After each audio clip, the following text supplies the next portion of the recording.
وہ دونوں پہلے ہی بحر الفت کی شبنم میں دھیرے دھیرے بھیگ رہے تھے۔ ایک ایک کی بھادو برستی مینے تو جیسے ان دو دیوانوں کو شرابوری کر دیا۔ بارش کی پھوار ترچھی اور رسوئی کے دروازے سے بھی اندر پڑ رہی تھی، جہاں قریبی توا رکھے اریبہ روٹیاں بنا رہی تھی۔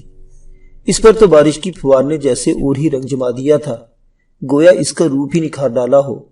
بال گیلے ہو کر اس کے حسین چہرے کو ایک نودمیدہ سی تازگی بخشنے لگے تھے۔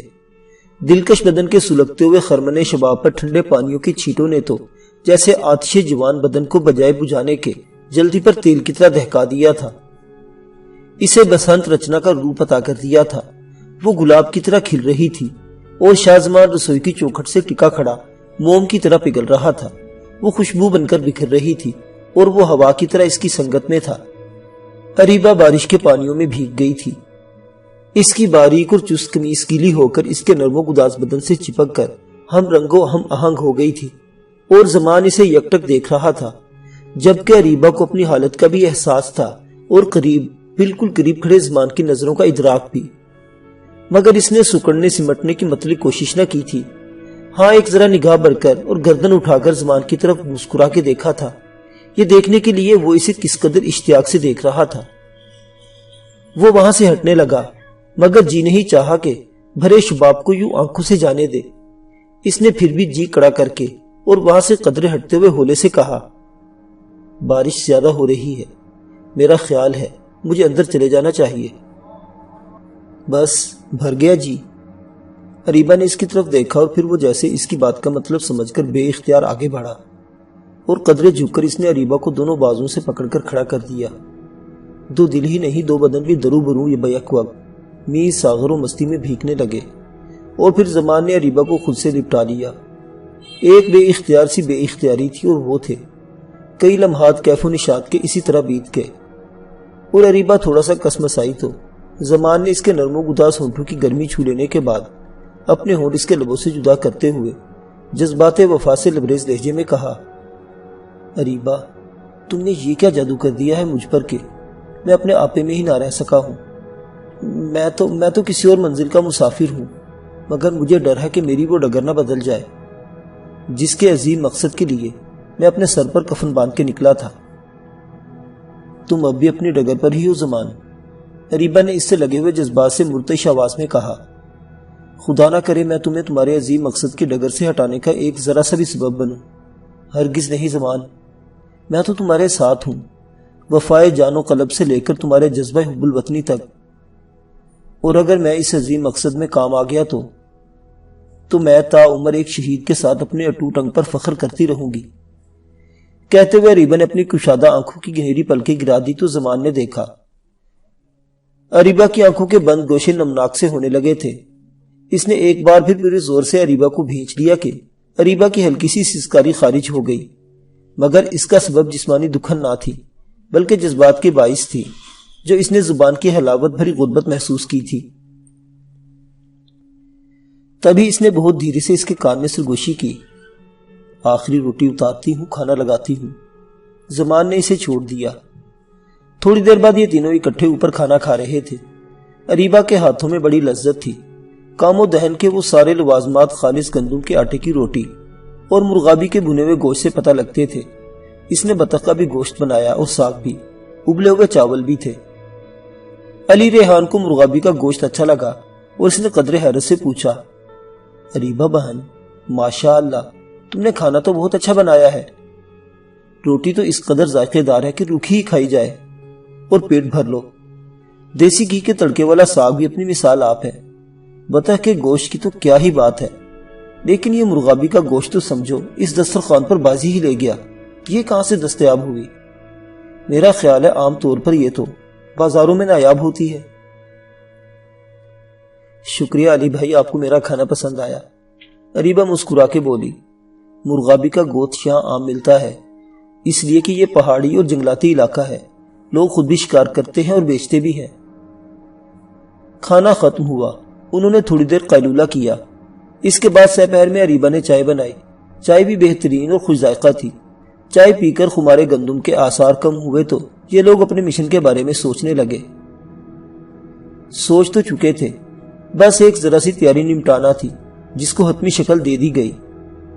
شام کے سائے دراز ہونے سے قبل یہ تینوں مکان سے نکلے، اس احتیاط کے ساتھ کہ کہیں کسی کی ان پر نگاہ نہ پڑنے پائے، کم از کم علی، ریحان اور شازمان پر۔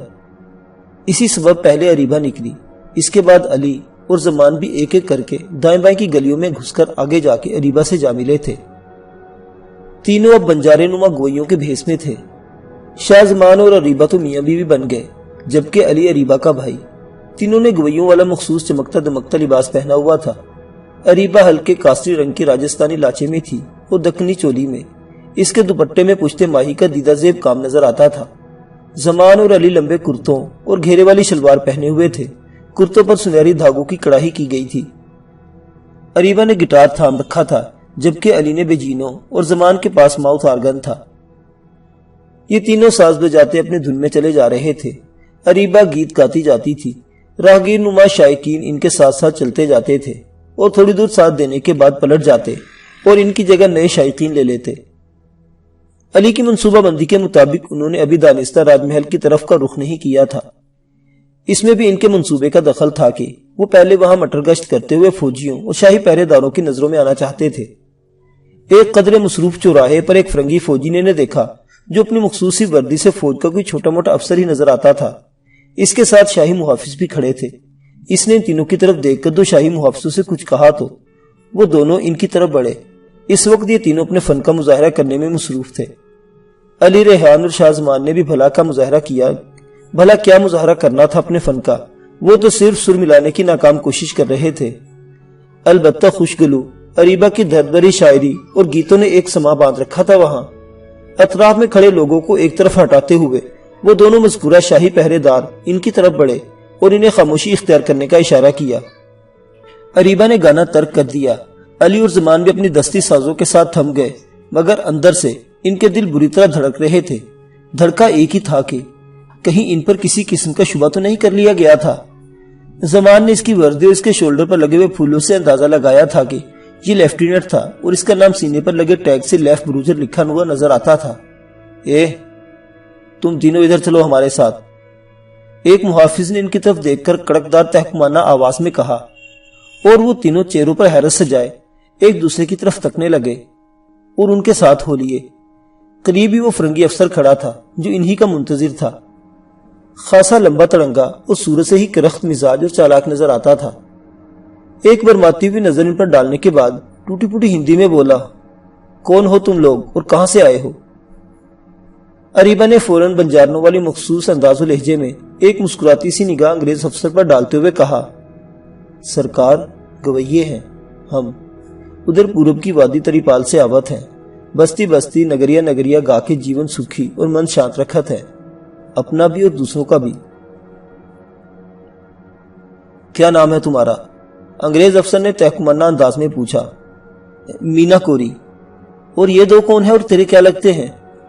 سرکار یہ تو میرا خصم ہوئے ہے، اریبہ نے زمان کی طرف اشارہ کرتے ہوئے دانستہ تھوڑا سا شرما کر کہا، اور پھر علی کی طرف اشارہ کر کے بولی، بھوپت نام ہے اس کا، اور وہ ہمارے بھیا ہیں سوشیل۔ تم لوگوں کو ریاست میں کیسے داخل ہونے کی اجازت دی گئی؟ وہ خراٹ انگریز افسر کسی طور پر بھی مطمئن نظر نہیں ہو رہا تھا۔ یہی سبب تھا کہ اس نے ان پر سوالات کی بوچھاڑ کر رکھی تھی، مگر اریبہ نے بھی پورے اعتماد سے جواب دیتے ہوئے کہا، سرکار ہم بجاروں کو بھلا کون روکے ہے؟ ہم تو ہر سال ادھر کالی ماتا کی دیوی کے مندر کی زیارت کرت ہیں، کبھی گرن تہوار اور کبھی پکشن پورن ماشی میں۔ اسی وقت ایک محافظ پہرے دار نے انگریز افسر کے کان میں جھک کر کچھ کہا تھا۔ علی اور زمان کی دھڑکتی مگر بھانپتی ہوئی نظریں اسی افسر کے چہرے پر جمی ہوئی تھی۔ انہوں نے دیکھا کہ محافظ کی بات پر افسر نے کوئی توجہ نہ دی تھی۔ اس نے شاید اس خراٹ افسر کو انہیں چھوڑنے کا مشورہ دیا تھا، مگر وہ نہیں مانا تھا۔ وہ بدستور ان کی طرف اشتہا انگیز نظروں سے دیکھتے ہوئے محافظوں اور اپنے ساتھیوں سے تحکمانہ بولا، ان تینوں کے بارے میں جب تک ہمیں کوئی تسلی نہیں ہو جاتی ہم انہیں جانے نہیں دیں گے، انہیں ساتھ لے چلو۔ یہ حکم صادر ہوتے ہی محافظوں نے انہیں گرفت میں لے لیا۔ علی اور زمان اس مخدوش صورتحال سے پریشان ہو گئے تھے، مگر اریبہ کے چہرے سے کچھ ایسا ظاہر نہیں ہو رہا تھا۔ اس کے برعکس وہ تو مطمئن نظر آ رہی تھی۔ چھوتے کیوں ہو؟ چھوڑو ہمری بھیاں۔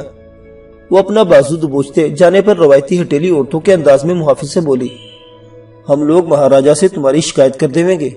ہمیں معلوم ہے کہ وہ ہم گوئیوں کی کتنی عزت کرے ہے اور قدر کی نگاہ سے دیکھے ہیں. ہم منگتے نہیں ہیں، جدی پشتی ڈومن میں راسی ہیں. اریبا کی یہ بات کچھ ایسی غلط بھی نہ تھی. وہ انہی آزاد ریاستوں کی پروردہ تھی. اسے پتا تھا کہ راجے مہاراجے شاعروں اور گوئیوں کو کیسی قدر کی نگاہ سے دیکھا کرتے تھے. لہٰذا انگریز فوجیوں کو تو نہیں، البتہ شاید شاہی محافظوں کو اس حقیقت کا ادراک تھا. اسی لیے وہ ذرا خفیف سے نظر آنے لگے تھے، تاہم فرنگی افسر کا حکم بھی ماننے پر مجبور تھے. انہیں راج محل لایا گیا، جہاں انہیں ایک تنگ سی بیرک میں بند کر دیا گیا. اریبا وہاں بھی نچلی نہیں بیٹھی تھی. اس نے خود بھی وہاں گانا شروع کر دیا اور علی اور زمان کو بھی اپنے ساتھ شامل کر لیا. اڑتے اڑتے یہ خبر کسی طرح مہاراجہ چندر گپتا کے کانوں تک جا پہنچی کہ سرکاری قید خانے میں ایک بہت ہی خوبصورت اور خوشگلو ڈومنی جاسوسی کے شعبے میں لائی گئی ہے. وہ گاتی بڑا اچھا ہے اور اچھی عمدہ شاعری کا ذوق بھی رکھتی ہے، وغیرہ وغیرہ. مہاراجہ کے کان کھڑے ہو گئے. وہ اس قدر دلدادہ تھا کہ اس کی چھان پھٹک کرنے اور ٹھونک بجانے کے لیے خود ہی بنفس نفیس وہاں جا پہنچا. اریبا تو اتنی نہیں، البتہ علی ریحان اور شاہ زمان اس طرح اچانک اور غیر متوقع طور پر راج محل کے بادشاہ کو دیکھ کر حیرت زدہ رہ گئے. ان کے تو سان گمان میں بھی یہ نہ تھا کہ اریبا کا فسو راج محل کے مضبوط در و بام کو چیرتا ہوا مہاراجہ کے دیوان خاص تک پہنچ جائے گا، اور یہی نہیں، اسے کچے داغے سے باندھے یہاں تک بھی لانے کا سبب بنے گا. اب انہیں اریبا کی فسو خیزی کا موترف ہونا پڑا تھا. اریبا نے وہی مہاراجہ کے کھڑے کھڑے ایسے اشعار و غزلیں موضوع کی کہ مہاراجہ اس کی شاعری ہی نہیں بلکہ سریلی آواز کے سرگم میں بھی گم ہو کر رہ گیا. اس نے فوراً حکم صادر کر دیا کہ ان تینوں کو فوراً شاہی مہمان خانے منتقل کیا جائے. ایسے ہی وقت میں جب اس انگریز افسر کو مہاراجہ کی اس طرح قید خانے آنے کا آمد کا پتہ چلا تو وہ بھی دوڑا ہوا وہاں آ پہنچا اور مہاراجہ چندر گپتا کے اس حکم پر پریشان ہو کر بولا، جناب، میں پہلے ان کی اچھی طرح چھان بین کر لینا چاہتا ہوں، اس کے بعد ہی ان کا راج محل میں داخلہ بہتر ہوگا. ہم ان کی چھان بین کر چکے ہیں مسٹر بروجر، یہ لوگ جاسوس نہیں ہو سکتے، مہاراجہ چندر گپتا نے باروب اور گونجدار سی آواز میں کہا. لیکن جناب مہاراجہ صاحب، کل صبح ایک اہم میٹنگ ہونے والی ہے. اس میٹنگ سے پہلے انہیں فی الحال ادھر ہی رکھا جائے تو زیادہ بہتر ہوگا. لیفٹیننٹ بروجر کی اہم میٹنگ والی بات پر ان تینوں کے کان کھڑے ہو گئے. وہ اندر ہی اندر مسرسی محسوس کر رہے تھے کہ قدرت نے ان کا کام کس قدر آسان کر دیا تھا. ساتھ ہی وہ ایک بار پھر اریبا کی ذہانت کے بھی قائل ہونے لگے تھے. لیکن انہیں اس خراٹ انگریز افسر پر غصہ بھی آ رہا تھا جو ان کا بنایا کھیل بگاڑنے اور ان کا راستہ کھوٹے کرنے کے در پہ تھا. ہم فیصلہ کر چکے ہیں، ایسی کوئی بات نہیں، بلکہ ہم کل اپنے آنے والے مہمان مسٹر جان پال کے ساتھ رام رنگ کا جشن بھی منائیں گے. انگریز افسر کو چپ ہونا پڑا. وہ یہاں محدود اختیارات رکھتا تھا. اریبا، علی اور زمان کو فوراً شاہی مہمان خانے لے جایا گیا. اللہ اس نیک مقصد میں ہماری پوری مدد فرما رہا ہے، ورنہ ایسی کامیابی کا کب سوچا تھا کہ جیسے منزل خود چل کر ہمارے نزدیک آ گئی ہو. علی ریحان نے سرگوشی اور دبے دبے سے جوش میں کہا تو اریبا مسکرا کے ہولے سے بولی، بے شک اللہ کی مدد شامل حال ہے، لیکن ہمیں اب پہلے سے زیادہ محتاط رہنے کی ضرورت ہے، کیونکہ دیواروں کے بھی کان ہوتے ہیں. اریبا، شمائل ایسے ہی نہیں تمہاری تعریفیں کرتا تھا، بلا شبہ تم نے غضب کا دماغ پایا ہے. زمان کے لہجے میں بھی اریبا کے لیے توصیف تھی. اس میں کوئی شک نہیں، اریبا بہن کی وجہ سے ہم اپنے مشن کو پایہ تکمیل تک پہنچانے کے لیے گویا لبے بام آ چکے ہیں، علی نے کہا. تب اریبا نے سنجیدگی سے ان کی توجہ ایک مسئلے کی طرف مبذول کراتے ہوئے نیچی آواز میں کہا، مگر ہم ایک خطرے سے اب بھی دو چار ہیں. خطرہ تو اب ہمارے چاروں طرف ہی موجود ہوگا، اس میں کیا شک ہے. تم میری بات نہیں سمجھے علی بھائی، اریبا نے کہا. میں اس انگریز فوجی افسر کی بات کر رہی ہوں، وہ ابھی تک ہم سے مطمئن نہیں ہوا. ہاں، یہ بات تو میں نے بھی محسوس کی تھی، مگر وہ اب مہاراجہ چندر گپتا کے سامنے بے بس ہے، ہمارے خلاف کچھ نہیں کر سکتا، علی نے کہا. ایسی بات نہیں دوست، زمان بھی اس بار گہری سنجیدگی سے بولا. ہمیں اس سے محتاط رہنے کی ضرورت ہوگی، وہ کوئی بھی گل کھلا سکتا ہے ہمارے خلاف. اس کا نام بروجر ہے اور وہ مجھے بہت ہوشیار اور چالاک معلوم ہوتا ہے. اریبا اور زمان کے خدشات کچھ ایسے غلط بھی نہ تھے. کیونکہ ادھر اپنے بیرک میں موجود لیف بروجر پیچھے ہاتھ باندھے پرسوچ انداز میں ٹہل رہا تھا۔ اس کے ہونٹ بھیجے ہوئے تھے اور چہرے پر تلاؤ کی کیفیات تھی۔ اب پتہ نہیں یہ اس کا تجربہ تھا یا اس کی چھٹی حص جس کا شاخسانہ کہ اسے اریبہ اور اس کے دونوں ساتھیوں پر جاسوس ہونے کا شبہ ہو رہا تھا، وہی جاسوس جن کی اطلاع ملی ہوئی تھی اور ان کی تلاش و منادی بھی جاری تھی، مگر وہ مہاراجہ چندر گپتا کے سامنے مجبور تھا۔ تاہم اس نے سوچ رکھا تھا کہ وہ اپنے فرض سے کوتاہی ہرگز نہیں کرے گا اور اپنا شک دور کر کے ہی رہے گا۔ وہ تینوں پر آج ہی کڑی مگر خفیہ نگاہ رکھے گا۔ اس مقصد کے لیے اس نے اپنے ایک ساتھی فرنگی کو اریبہ علی اور زمان کی مخبری پر لگا دیا۔ رینک کے اعتبار سے وہ برٹش آرمی میں سارجنٹ تھا۔ اس کا نام جارج تھا۔ وہ ایک درمیانی عمر کا فوجی تھا اور لیف بروجر کا خاص اور قریبی ملازم تھا۔ بے حد ہوشیاری اور خاموشی سے تمہیں یہ کام کرنا ہوگا جارج، لیف بروجر دھیمی آواز میں اسے کہہ رہا تھا۔ تمہاری جاسوسی کا یہ پول نہ کھلنے پائے اور نہ ہی تم خود مہاراجہ کے سپاہیوں کی نظروں میں آؤ، کیونکہ چندر گپتا اپنے مہمانوں کے سلسلے میں نہایت سخت اصول رکھتا ہے، کیونکہ اس کے مہمانوں کو تنگ کرے یا ان کی جاسوسی پر مأمور ہو یہ اسے قطعاً پسند نہیں۔ ڈونٹ وری سر، جارج نے جواب میں کہا، میں اپنا کام بخوبی انجام دینا جانتا ہوں۔ کوشش کرو کہ آج رات تک ہی نہایت رازداری سے ان کی باتیں سننے کی کوشش کرو، بروجر بولا۔ اگر یہ جاسوس ہوئے تو ضرور ایسی باتوں پر تبادلہ خیال کریں گے جس مقصد کے لیے وہ یہاں آئے ہیں یا بھیجے گئے ہیں۔ یس سر، میں ابھی ان کے پیچھے پڑ جاتا ہوں، رات تک آپ کو رپورٹ دینے کی کوشش کروں گا۔